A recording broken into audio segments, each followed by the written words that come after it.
Hey friends, Peggy Hall back with you from thehealthyamerican.org. I just did a video for you about my grave concerns about Musk, who is not helping you, but he is helping himself. And more information came to light after I did that video. So this is a part two for you. Elon Musk was being investigated by the U.S. Department or the U.S. Agency for International Development. He has many contracts with the federal government for $15.4 billion at least over the past decade. In my previous video, I broke that down for you step by step in terms of the federal money that he has been getting. And I would like to know, in this DOGE Eat Doge world, is DOGE going to be investigating the billions of dollars that Musk is getting?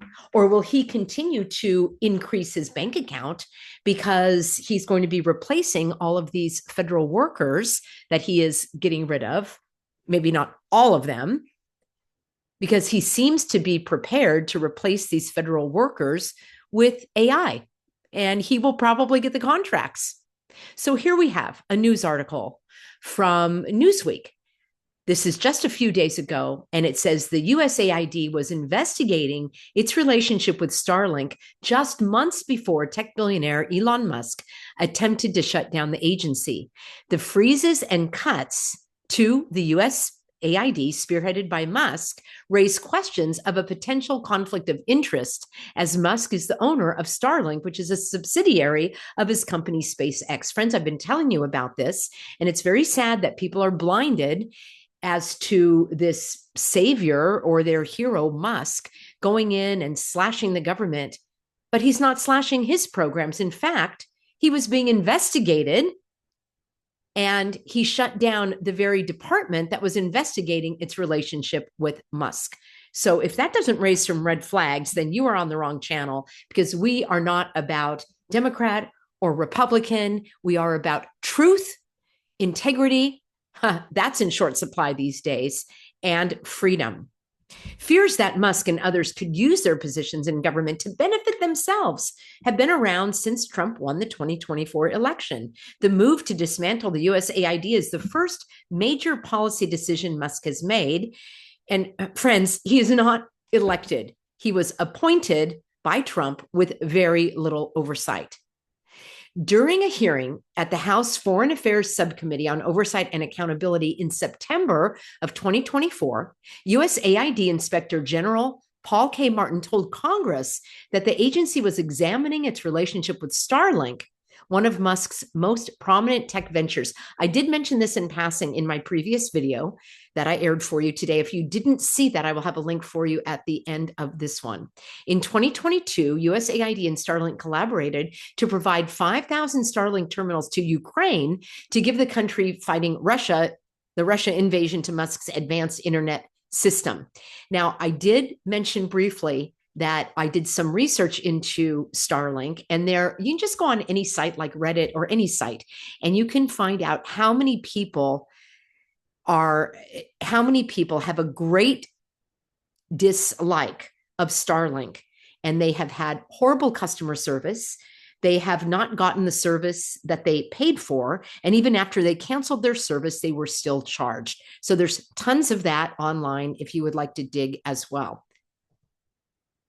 One of Musk's first moves as the DOGE, Department of Government Efficiency chief, has been to dismantle the USAID, convincing the Trump administration that the agency is a waste of federal spending and not fit for purpose. This raises a potential conflict of interest, as Musk's company was under investigation by USAID shortly before he began calling for the shutdown.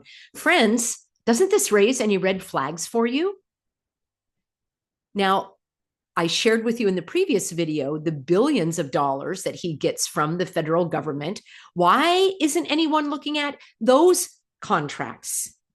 Now, also, according to USAID documents, Ivanka Trump used over $11,000. That looks like a coded number to me, but we'll just let it go. $11,000 from the department in 2019 to buy video recording and reproducing equipment for a White House event. The purchase was approved by Jennifer Healy, who was serving as the USAID Deputy Chief of Staff at the time. It's not clear which White House event the equipment was used for. It seems strange, but stranger still to me is this outfit that she wore at the inauguration. It looks like a green beret. It's sending me like Army Special Services vibes. And today there was a short MAGA Minute update by Caroline Levitt, and she also appears to be wearing some sort of military uniform. I find that strange, but not as strange as Musk single-handedly, well, there he is sharing his love salute. That's exactly what it was, friends. We've been over this before. It's very popular in Germany, although it will land you in jail. And I have an entire Substack about this.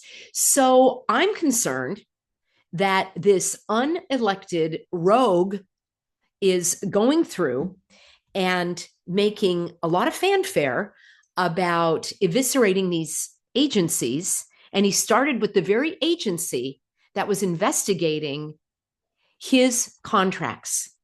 How do you like them apples?